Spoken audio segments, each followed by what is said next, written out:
1990년대 초반 베를린 장벽이 무너졌고 냉전이 끝났으며 민주주의가 확산되고 있었습니다. 많은 이들이 평화와 통합의 시대가 도래했다고 말했죠. 그 유명한 프란시스 후쿠야마는 인류가 역사의 종언을 도달했다고 주장했습니다. 자유민주주의와 자본주의가 승리했고 더 이상 큰 갈등은 남아있지 않다는 것이었습니다. 하지만 바로 그 순간 전혀 다른 예측을 내놓은 또 다른 목소리가 등장했습니다. 하버드 대학교의 정치학자 세뮤얼 헌팅턴은 이 신세계 질서를 바라보며 경고를 던졌습니다.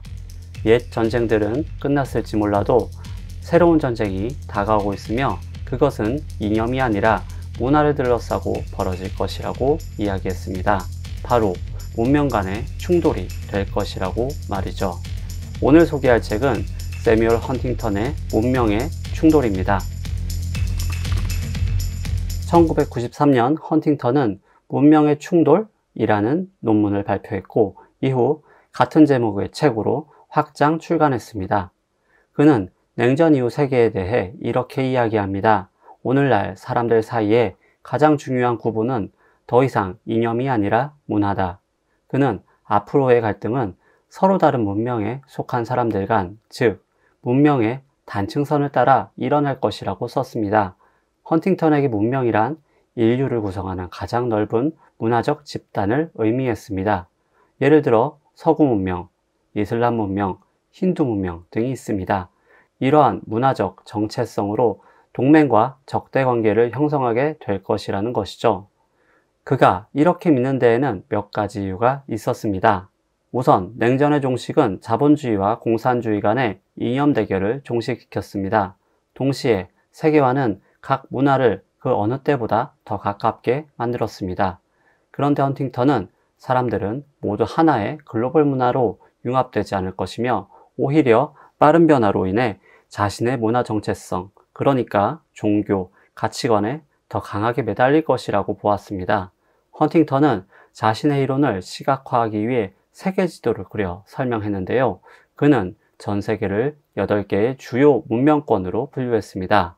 서구 문명, 이슬람 문명, 중화 문명, 힌두 문명, 정교 문명, 라틴 아메리카 문명, 일본 문명, 그리고 아프리카 문명이 그것입니다. 그의 핵심 아이디어는 같은 문명에 속한 국가들은 서로 뭉치려는 경향이 있으며 가장 격렬한 갈등은 그 문명들이 만나는 지점, 즉 단층선에서 터져나온다는 것입니다. 참고로 일본을 고유의 문명권으로 분류했다는 것이 재미있습니다. 헌팅턴은 일본이 1000년이 넘는 문화, 정치적 독립을 유지해왔다고 생각했습니다.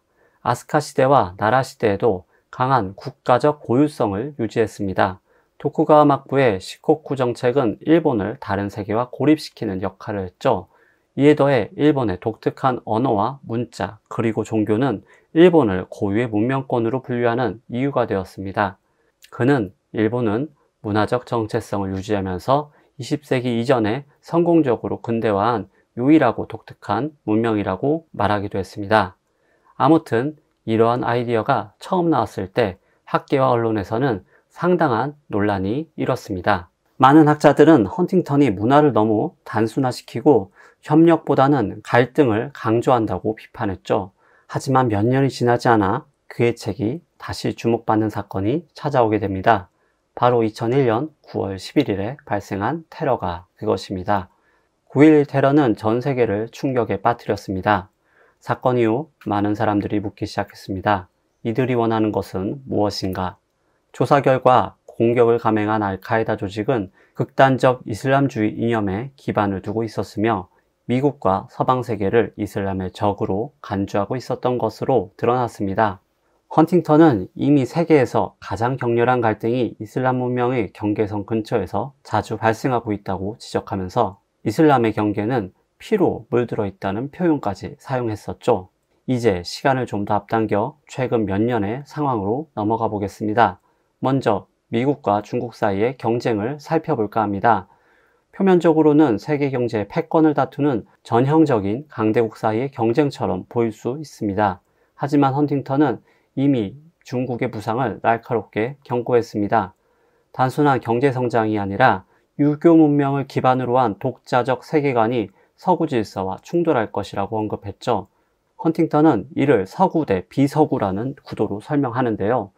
중화 문명과 이슬람 문명 간의 동맹이 글로벌 역학관계를 더욱 복잡하게 만들어 잠재적으로는 큰 세계 분쟁으로 이어질 수 있다고도 이야기했습니다. 지금 중국을 보자면 그가 이야기한 내용이 얼추 맞아 떨어지는 것 같습니다. 중국은 단순히 서구의 모델을 따라가는 것이 아니라 자신만의 대안을 전 세계에 제시하고자 합니다. 1대1과 같은 글로벌 인프라 사업, 시진핑 체제하의 강력한 통치가 그 예입니다. 다음은 2022년 러시아의 우크라이나 침공입니다. 이 전쟁은 많은 사람들에게 충격을 주었지만 헌팅턴의 시각으로 보면 더 깊은 맥락이 보입니다. 그는 책에서 러시아를 종교 문화의 핵심 국가로 분류했습니다. 반면 헌팅턴의 표현을 빌리자면 우크라이나는 찢긴 나라입니다. 종교 문명의 동부와 서구 문명의 서부로 나뉘었죠. 헌팅턴은 이러한 문명적 분열이 우크라이나의 통합을 어렵게 만들 수 있다고 봤습니다. 그는 우크라이나는 단층선을 따라 두 개의 별도 국가로 분리될 수 있으며 동부는 러시아와 병합될 수 있다고 말했죠. 하지만 헌팅턴은 우크라이나와 러시아 간의 전면적인 전쟁 가능성에 대해서는 낮게 평가했습니다. 그러면서 그는 존 미어샤이머의 발언을, 그러니까 러시아와 우크라이나가 평화롭게 공존한다는 것은 비정상이라는 주장을 비판합니다. 그러나 2014년 크림반도 병합과 2022년 러시아의 전면적인 우크라이나 침공은 헌팅턴의 예측과는 다른 방향으로 전개되었습니다. 일부 학자들은 이러한 상황이 문명 패러다임의 한계를 드러낸다고 지적합니다. 마지막으로 인도와 파키스탄 간의 카슈미르 분쟁을 보겠습니다. 헌팅턴은 책에서 이 지역을 힌두 문명과 이슬람 문명이 직접 충돌하는 세계 최대의 단층선 중 하나라고 보았습니다. 힌두교가 주류인 인도, 이슬람을 바탕으로 건국된 파키스탄, 이 두 나라는 종교와 문명이 전혀 다릅니다. 이후 지금까지 수차례 전쟁이 일어났고 특히 카슈미르는 여전히 불씨를 안고 있는 지역입니다. 이곳에서 벌어지는 갈등은 단순한 국경 문제가 아닙니다. 어떤 종교가 어떤 문명이 우위를 점할 것인가를 둘러싼 문명 간 충돌입니다. 최근 발생한 테러 이전에도 정치와 종교가 결합된 충돌이 이 지역에서 벌어져 왔습니다. 또 하나의 그의 업적은 문명 간 충돌이 아니라 내부 분열도 예견했다는 점입니다. 그는 미국 내부에서의 정체성 논쟁을 이미 언급하며 미국이라는 나라는 자유주의적 이념이 본질인가 아니면 문화, 종교적 유산이 본질인가 라는 논쟁이 발생할 것이라고 예측했습니다. 그리고 오늘날 미국의 정치적 양극화 속에서 그 논쟁은 이어지고 있습니다.